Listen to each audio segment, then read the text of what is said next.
Bienvenidos a este espacio de San Romero de las Américas. En esta oportunidad agradecemos que se haya detenido para escuchar un momento lo que es la predicación que nos dejó San Romero en su momento, el 2 de abril de 1978.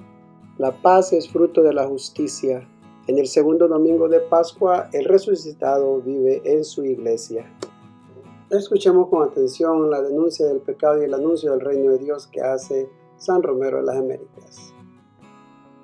Estas cosas se han escrito para que creáis que Jesús es el Mesías, el Hijo de Dios, y para que creyendo tengáis vida en su nombre. Se ha cantado hoy solemnemente. Con este fin hemos de venir a misa y escuchar la palabra de Dios o leerla en nuestras Biblias, no con la curiosidad, buscando una inteligencia humana, sino sabiendo que el Evangelio es potencia de Dios. En este momento, pues, no se fijen en la palabra humana,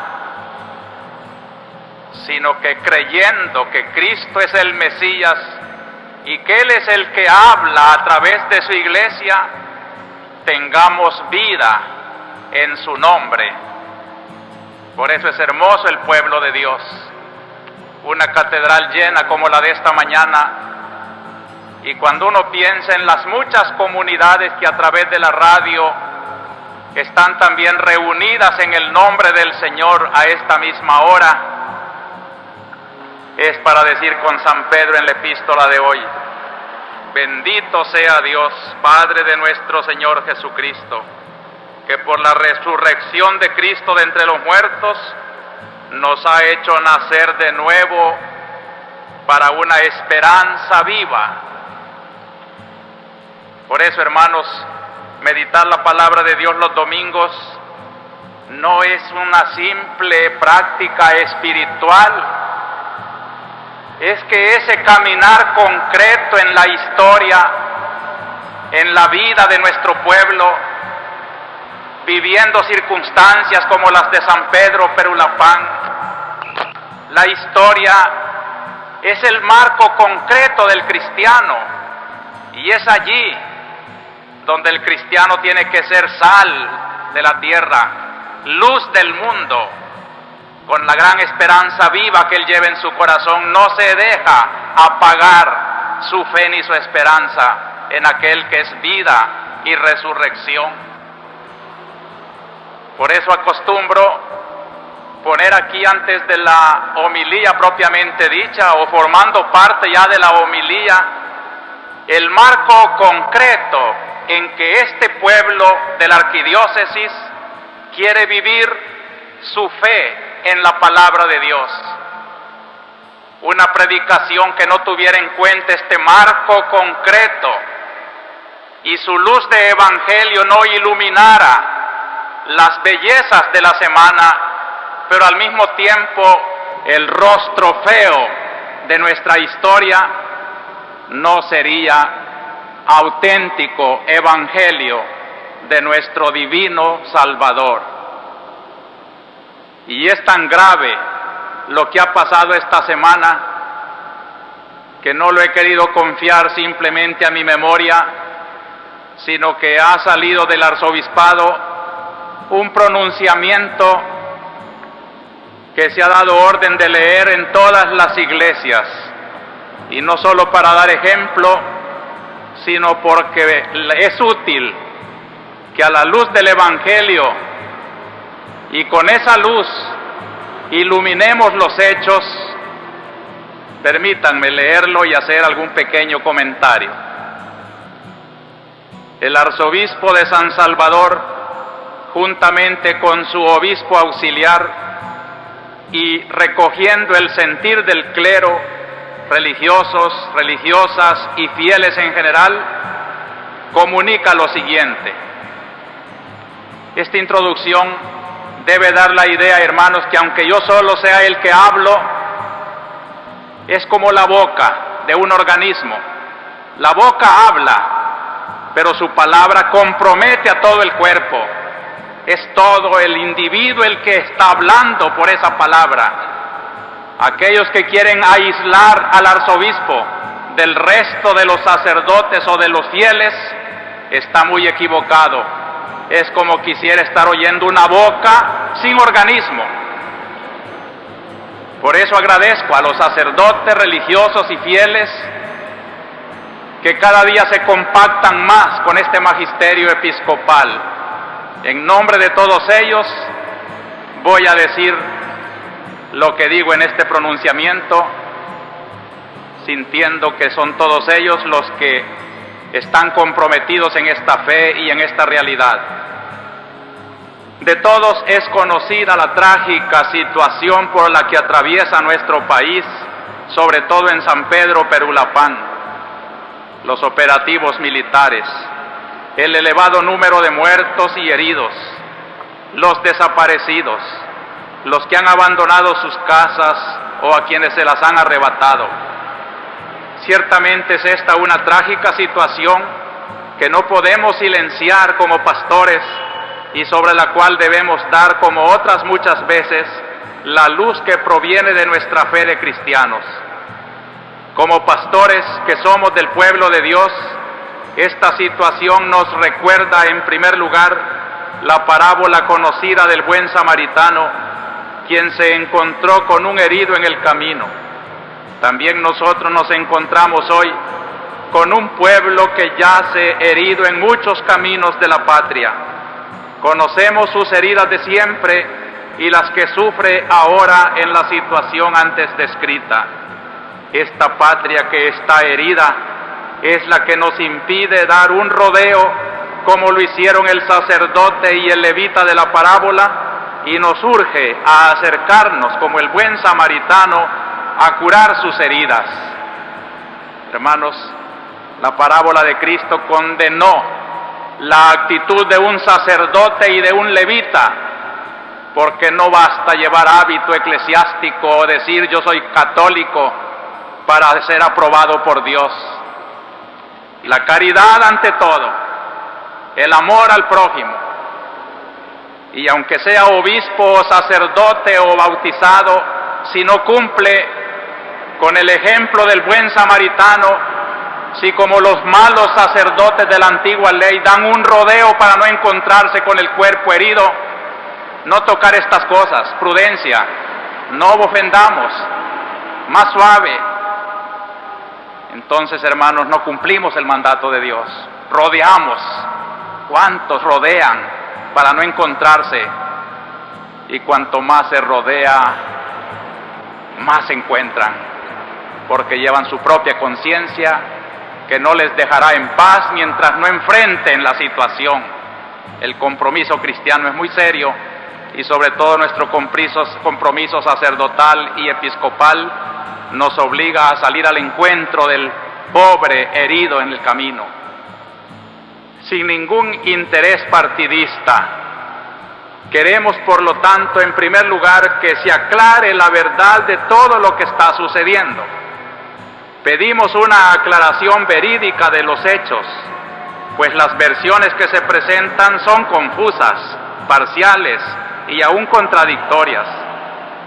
Una es la versión oficial, otra es la versión de los comentarios de prensa y otra es la versión de numerosos testigos que llegan continuamente a este arzobispado, como lo hemos manifestado en nuestros boletines números 39 y 40. La misma prensa es testigo de la confusión en la información y por ello pedimos que se busquen los mecanismos para que se lleve a cabo una investigación que garantice la presentación verídica e imparcial de los acontecimientos. En este esclarecimiento de la verdad no puede faltar la voz de los directamente implicados y acusados oficialmente. Esclarecer la verdad es un derecho que la Iglesia exige a todo hombre, pues es uno de los pilares de una convivencia social ordenada, y mucho más cuando lo que está en juego no es solo la verdad, sino la vida. Es lástima, hermanos, que en estas cosas tan graves de nuestro pueblo se quiera engañar al pueblo. Es lástima tener unos medios de comunicación tan vendidos a las condiciones. Es lástima no poder confiar en la noticia del periódico o de la televisión o de la radio, porque todo está comprado, está amañado y no se dice la verdad. Tampoco estamos diciendo que la verdad está toda del otro lado, pero nuestro arzobispado ha tenido la satisfacción, aunque lo han rodeado de policías en ciertos momentos, de que hayan llegado a declarar lo que han vivido. Les hemos dicho, no queremos cuentos ni interpretaciones de tercero. Díganos lo que usted ha visto, lo que usted ha vivido.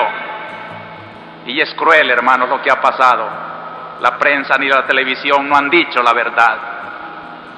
Ni siquiera en los juzgados donde se debe de llevar la verdad purificada se han presentado con toda libertad quienes han de ser tomados en cuenta, como son los mismos acusados. Yo quisiera reclamar a la Corte Suprema de Justicia una justicia más auténtica, para que la justicia tampoco sea como los medios de comunicación, solamente parcializada.